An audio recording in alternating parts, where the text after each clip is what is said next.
بسم اللہ الرحمن الرحیم۔ اپنے جوابات کا سلسلہ جاری رکھتے ہیں انشاءاللہ۔ اچھا جی، اب ہم نے پچھلے لیکچر میں یہاں تک بات کی کہ مرد کے اوپر اس کی ذہنی کیفیت کو ہم نہیں سمجھ سکتے، اس کے لیے امتحان ہے۔ یہ عورت کی چاہت، اس کو بہت ایک چاہت محسوس ہوتی ہے، تو اسی لیے اللہ تعالیٰ نے اس کو ایک حلال رشتہ دیا کہ شادی کر لو اور اپنی خواہشات کو پورا کرو۔ اچھا، ایک ہم نے یہ بات کی کہ مرد جو ہے اس نے نظام قدرت چلانا ہے، تو اس کی ذمہ داری ہے کہ وہ اپنی ماں کا، اپنی بہن کا، اپنی بیوی کا، اپنی بیٹی کا، تمام عورتیں جو اس کے رشتے میں آتی ہیں ان کا نان نفقہ پورا کریں۔ اب ایک مرد ہے، جب اس کی ماں بیوہ ہو جاتی ہے، ٹھیک ہے جی، تو وہ اس کی ذمہ داری بن جاتی ہے کہ اس کا نان نفقہ پورا کرے۔ اس کی بہن ہے، اس کی بہن بیوہ ہو جاتی ہے، طلاق ہو جاتی ہے، بہن کی شادی ہی نہیں ہوئی ہوتی، بیٹی ہے، بیٹی غیر شادی شدہ رہ گئی یا بیوہ ہو گئی یا طلاق ہوگی، تو یہ سب اس کی ذمہ داری ہیں۔ تو وہ چپ کر کے ان ذمہ داریوں کو اٹھا کیوں نہیں لیتا، بس اٹھاتا رہے۔ دیکھیں اللہ تعالیٰ نے پھر ایک نیچرل سی چیز رکھ دی، دوسرے کا خرچہ اخراجات اٹھانا، نان نفقہ پورا کرنا آسان نہیں ہوتا، مشکل ہوتا ہے۔ جس انسان پہ ذمہ داریاں بڑھتی جاتی ہیں تو وہ بوجھ تلے دبتا جاتا ہے۔ اچھا، اب ہوا یہ کہ اللہ تعالیٰ نے مرد کی جبلت میں رکھ دیا، جو کہ مرد مجھ سے زیادہ اس بات کو سمجھ سکیں گے کہ جب وہ ایک عورت سے شادی کر لیتا ہے یا اس کو اپنی اس میں لیتا ہے، لونڈی بناتا ہے، اپنی وہ پارٹنر بنا لیتا ہے زندگی کا، تو پھر وہ اس کو اپنے ذمہ داریوں کے محور میں لے لیتا ہے اور وہ اس سے پھر ایک متاع اٹھاتا ہے۔ آگے میں ذکر کروں گی سورۃ نساء کی آیت کا، تو وہ اس سے متاع اٹھاتا ہے اور اس متاع اٹھانے کے بدلے میں وہ اس کا پورا نان نفقہ پورا کرتا ہے۔ یعنی کہ کہنے کا مقصد یہ ہے کہ آپ اس کو سارٹ آف ایک اسپانسر کرتے ہیں اور اسپانسر کے بدلے میں آپ اس کے ساتھ رہتے ہیں، اس سے اپنا متاع اٹھاتے ہیں، اپنا فائدہ اٹھاتے ہیں۔ وہ شادیاں کیوں کرے گا؟ بیسکلی شادی کا مقصد کیا ہے؟ مجھ سے کسی نے یہ بھی پوچھا کہ کیوں اللہ نے 2 جینڈرز بنائیں، کیونکہ آپ کہہ رہی ہیں اے سیکشل ریپروڈکشن ہے۔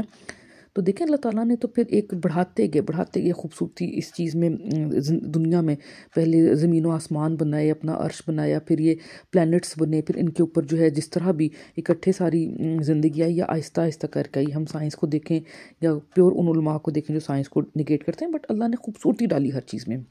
پہاڑوں میں ان کی خوبصورتی ہے، دریاؤں میں، ندی نالوں میں، پھر ان خوبصورتیوں کو دیکھنے والے چرند پرند پلانٹس بنائے جو کہ دیکھتے ہیں اور اللہ تعالیٰ کی ہر وقت تسبیحات کرتے ہیں۔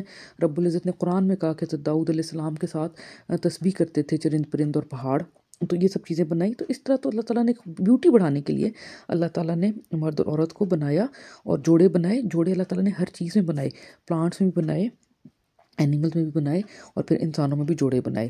شادی کا مقصد کیا ہے؟ شادی کا بیسک مقصد ہے افزائش نسل، ریپروڈکشن، تاکہ نسل جاری رہے۔ اگر سب لوگ شادی کرنا ہی چھوڑ دیں کہ نہیں ہم شادی نہیں کریں گے تو ہیومینٹی رک جائے گی، یا جون سی بھی ہیں جانور ہیں یا پلانٹس ہیں، اگر ان کی ریپروڈکشن نہیں ہوگی، ان کی افزائش نسل نہیں ہوگی تو وہ معدوم ہو جائیں گے، ایکسٹنکٹ ہو جائیں گے۔ لیکن رب العزت نے ان کے لیے افزائش نسل میں انسانوں کو دیکھ لیں، آپ جانوروں کو دیکھ لیں، برڈز کو دیکھ لیں، اس کو ایک ڈیوٹی کے ساتھ ساتھ اس کو ایک نعمت بنا دیا، نعمت میں لذت ڈال دی۔ جیسے کہ میں ایک ایگزامپل دینا چاہوں گی کھانے پینے کی۔ رب العزت چاہتا تو ہمیں انسانوں کو مشین کی طرح بناتا کہ ہم پیٹرول پئیں اور چلتے جائیں، ہم کوئلے کھائیں اور چلتے جائیں، ہم مٹی کھائیں اور چلتے جائیں۔ بیسکلی زندگی کا مقصد کیا ہے کہ رب العزت کے راستے پہ چلیں، اور رب العزت کے راستے پہ جو جو امتحان سامنے آتا جائے اس امتحان کا وہ ٹیسٹ ہم دیتے جائیں، اور اس کے لیے ہمیں انرجی چاہیے۔ مرنے سے پہلے ہم اس دنیا کو کیا واپس دے جاتے ہیں؟ اللہ تعالیٰ کی نعمتیں استعمال کریں تو بدلے میں ہم نے دنیا کو کیا دیا، اسلام کو کیا دیا، زمین کو کیا دیا، یونیورس کو کیا دیا۔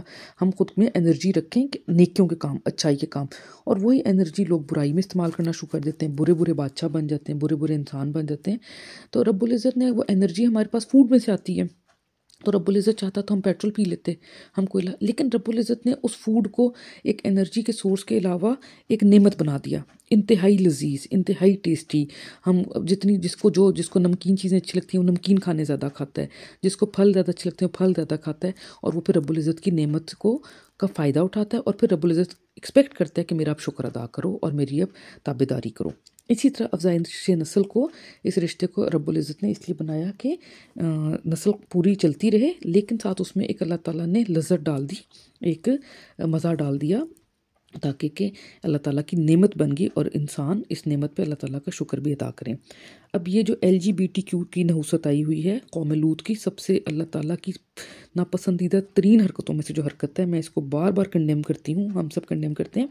یہ لوگ کہتے ہیں کہ جی ٹھیک ہے، اگر مرد کو مرد میں اٹریکشن ہے تو ٹھیک ہے، عورت کو عورت میں اٹریکشن ہے تو ٹھیک ہے۔ کیا اس طریقے سے اولاد پیدا ہو سکتی ہے؟ تو نہیں۔ اگر یہ طریقہ ٹھیک ہے تو دنیا کے تمام انسانوں کو، فار ایگزامپل ابھی 2025 میں، خدا نہ خواستہ، لیکن چلیں ہم ایک بات کرتے ہیں کہ 2025 میں LGBTQ کے فورم پہ آ کے طریقہ کار پہ آ کے شادیاں دوسری جینڈر سے اپنی شادیاں کرنا چھوڑ دیں، مرد عورت سے جوڑا بنانا چھوڑ دے اور عورت مرد سے جوڑا بنانا چھوڑ دے، اور استغفر اللہ، لیکن قوم لوط والی حرکتیں شروع کر دیں۔ اچھا تو کیا ہوگا؟ کیا افزائش نسل ہوگی؟ صرف وہ ایک لذت جو آپ نے خود اپنے پرورژن کے طور پہ، ذہنی بیماری کے طور پہ آپ نے ایک لذت ڈیولپ کر بھی لی، جو قوم لوط کو بھی لذت محسوس ہوتی تھی، تو اللہ تعالیٰ نے ان پہ پتھر برسائے، تو لذت اگر مل بھی لے تو کیا افزائش نسل ہوگی؟ نہیں ہوگی۔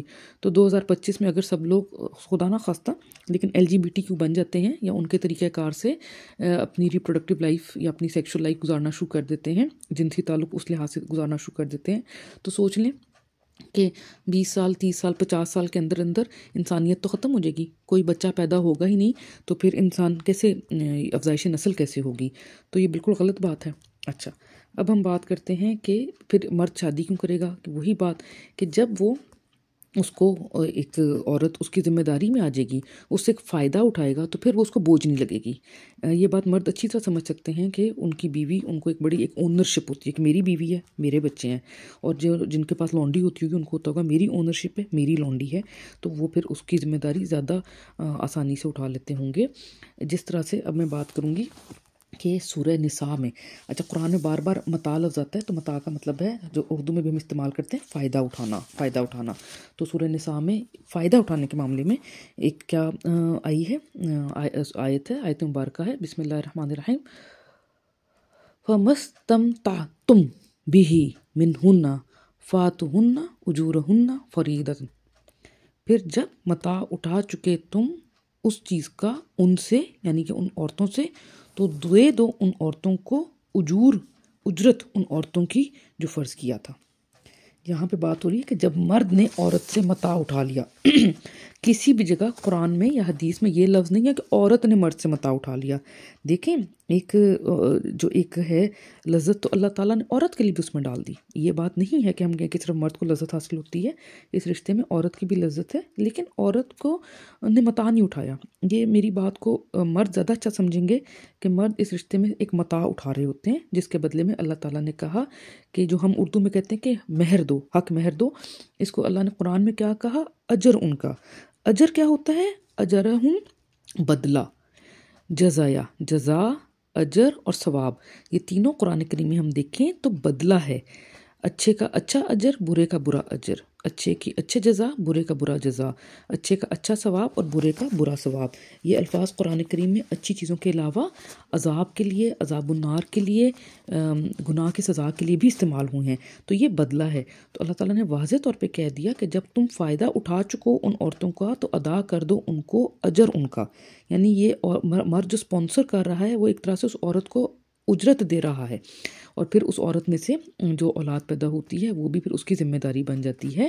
تو اس میں کہنے کا مقصد یہ کہ جب ایک مرد ایک عورت سے شادی کر لیتا ہے، اس کو اپنے ریلیشن میں لیتا ہے، تو پھر اس کا ایک فرض بن جاتا ہے کہ وہ اس کا اجر، اس کی ادائیگی کرے حق مہر کی، اور باقی ساری زندگی اس کو اسپانسر کر رہا ہے۔ اب یہ جو ہمارے پاکستان میں ہوتا ہے کہ جی حق مہر طلاق پہ دینا ہے، اللہ نہ کرے طلاق ہوگی تو حق مہر رکھا ہوا ہے، یہ بالکل غلط ہے۔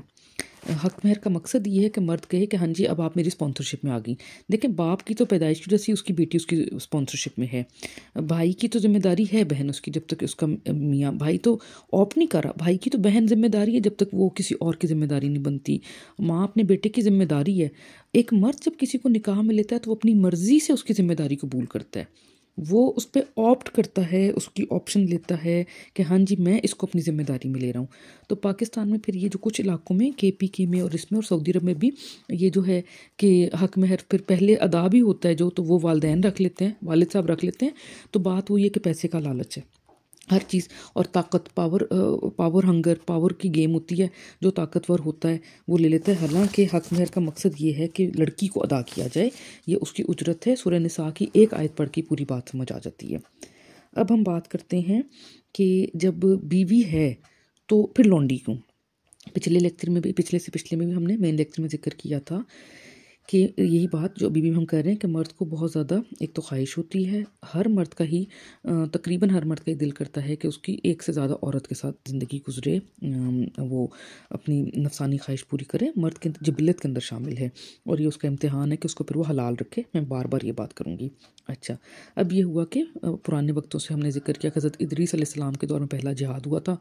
حضرت ادریس حضرت آدم کی 7ویں نسل میں تھے، لیکن وہ ان کی حیات طیبہ میں ہی پیدا ہو گئے تھے، انہوں نے جہاد کیا۔ اس کے بعد سے جہاد تا قیامت ملحمۃ العظمیٰ اور اس کے بعد تک جاری رہے گا، جب تک عیسیٰ علیہ السلام آ کے صلیب کو توڑ نہیں دیں گے اور قتل نہیں کر دیں گے ملعون دجال کو۔ یہ سب ہمیں پتہ ہے کہ ہونا ہے۔ تو جنگوں میں، جہاد میں، جنگوں میں بہت زیادہ خواتین بیوہ ہوتی تھیں، یتیم ہوتی تھیں، اور یتیم بچے ہوتے تھے، اور لڑکیاں بھی یتیم ہو جاتی تھیں، جو جوان لڑکیاں ہوتی تھیں، جو کہ پھر ایٹ رسک ہوتی ہیں۔ ان کو مرد کی یہی طلب ہوگی کہ میں اس کو حاصل کر لوں، تو وہ ایٹ رسک ہوتی ہیں جب تک کہ کوئی ان کو باپ بن کے نہ اپنا لے یا کوئی ان کو شوہر بن کے نہ اپنا لے۔ یہ دو رشتے ہیں کہ ایک مرد یا تو نکاح کر کے کسی کو اپنا لے، اور یا اس سے شادی کر کے اس کو اپنا لے۔ تو اس کے علاوہ بھی عام طور پہ بھی معاشرے میں لوگ بیوہ ہوتی ہیں، ہو جاتی ہیں۔ تو بیوی جو ہے اس کے حقوق بہت زیادہ ہیں۔ بیوی کے صرف 2 فرائض ہیں جس پہ کہ اس پہ گناہ ہے، جو کہ اس نے نہیں ہی اللہ تعالیٰ نے حکم دیا ہوا ہے کہ وہ نہیں انکار کرے گی۔ ایک ہے کہ بیوی مرد جب اس کو بلائے تو اس کی یہی نفسانی خواہش پوری کرے۔ یہاں میں وہی بات کر رہی ہوں کہ عورت نہیں سمجھ سکتی کہ مرد اس وقت جب ہے اس کی کیا کیفیت ہوتی ہے، تو عورت کا فرض ہے کہ اس وقت وہ، اللہ تعالیٰ نے اس میں کیا کہا ہے کہ سکون حاصل کرو۔ اللہ تعالیٰ نے کہا قرآن میں کہ مرد کے لیے کہ وہ اپنی بیوی کے پاس سکون حاصل کرے، مرد تو وہ، اور بیوی اس وقت اس کو ریفیوز نہ کرے، اور دوسرا اس کے حرم کی حفاظت کرنا۔ اس کے علاوہ پھر جو بیوی بچے پیدا ہوتے ہیں، ان کی پرورش کرتی ہے، گھر صاف ستھرا کرتی ہے، اس کو اجر ملے گا۔ وہ اس کے لیے اللہ تعالیٰ نے جنت کمانے کا، شہادت کے رتبے کے قریب جانے کا ایک سیکنڈ طریقہ دے دیا ہے کہ اپنے میاں کی تابع داری کرے اور اس طرح کرے، لیکن اس پہ اس کی پوچھ گچھ نہیں ہے، گناہ نہیں ہے اس پہ۔ فرض اس کے یہ 2 ہیں جس پہ اس کو گناہ ملے گا۔ لیکن لونڈی جو ہے وہ کام کاج کے لیے، وہ ایک غلام ہے، اس کو آپ کام کاج کہہ سکتے ہیں۔ اس کی اگزامپل میں دوں گی، حضرت یعقوب علیہ السلام، ان کے دور میں 2 بہنوں سے نکاح الاؤڈ تھا، لیکن سنت محمدی صلی اللہ علیہ وسلم میں 2 بہنوں سے الاؤڈ نہیں رہا۔ اللہ تعالیٰ نے جن رشتوں کو حرام کیا اس میں پھر بیوی کی بہن بھی آ گیا۔ لیکن حضرت یعقوب علیہ السلام کے دور میں، جس طرح ہمیں پتہ ہے کہ الاؤڈ تھا، حضرت یعقوب نے اپنے ماموں کی 2 بیٹیوں سے شادی کی، اور ان دونوں، اس دور میں ایک رواج تھا کہ جب شادی ہوتی تھی تو بیوی اگر وہ اچھے گھرانے کی ہے، امیر گھرانے کی ہے، شرفاء میں سے ہے، امراء میں سے ہے، تو اپنے شوہر کو ایک لونڈی تحفہ کرتی تھی، جو کہ ظاہر کپل کی لونڈی پھر ہوتی تھی کام شام کے لیے۔ تو حضرت یعقوب علیہ السلام کی دونوں بیویوں نے ایک لونڈی بھی تحفہ دی۔ تو حضرت یعقوب علیہ السلام پھر وہ پلے ہی اپنے ماموں کے پاس تھے، تو پھر وہ چاروں خواتین کے ساتھ، 2 بیویاں اور 2 لونڈیوں کے ساتھ کنعان واپس تشریف لائے تھے۔ تو اب وہ بیویوں کا درجہ بیوی والا تھا، اور جو لونڈیاں تھیں وہ حضرت یعقوب علیہ السلام کی نفسانی خواہش بھی پوری کرتی، لیکن ان کے ساتھ وہ گھر کے کام کاج بھی وہ اپنی، جو ان کی بیویاں تھیں، ان کی لونڈیاں تھیں، کام کرتی تھیں وہ۔ اس میں جو ہے ہم نے ایک لفظ ہوتا ہے، وہ میں جاربات، اس کو میں اب جو ہے کور کروں گی کہ امہات المومنین کے لیکچر میں، کہ جاربات جو ہے اس میں بیوی اور لونڈی میں فرق ہوتا ہے، جو پردہ ہوتا ہے اس میں بیوی اور لونڈی میں فرق ہوتا ہے۔ تو اس طرح لونڈی کا درجہ بیوی سے کم ہی ہوتا ہے۔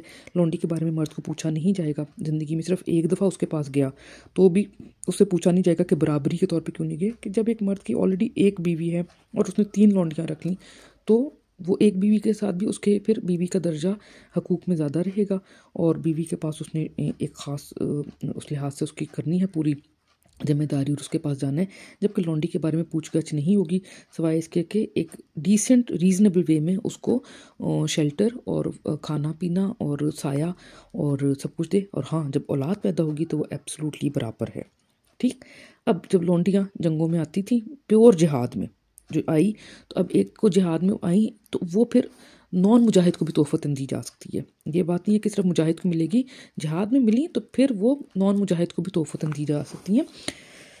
اس میں پھر اس میں سب سے افضل کیا ہے؟ سب سے افضل تو یہ ہے کہ جی ایک لونڈی سے نکاح کر لیا جائے، اس کو بیوی بنا لیا جائے، جیسے کہ رسول اللہ صلی اللہ علیہ وسلم نے حضرت جویریہ بنت حارثہ ام المومنین برہ بنت حارث جن کا نام تھا، ان سے نکاح فرمایا.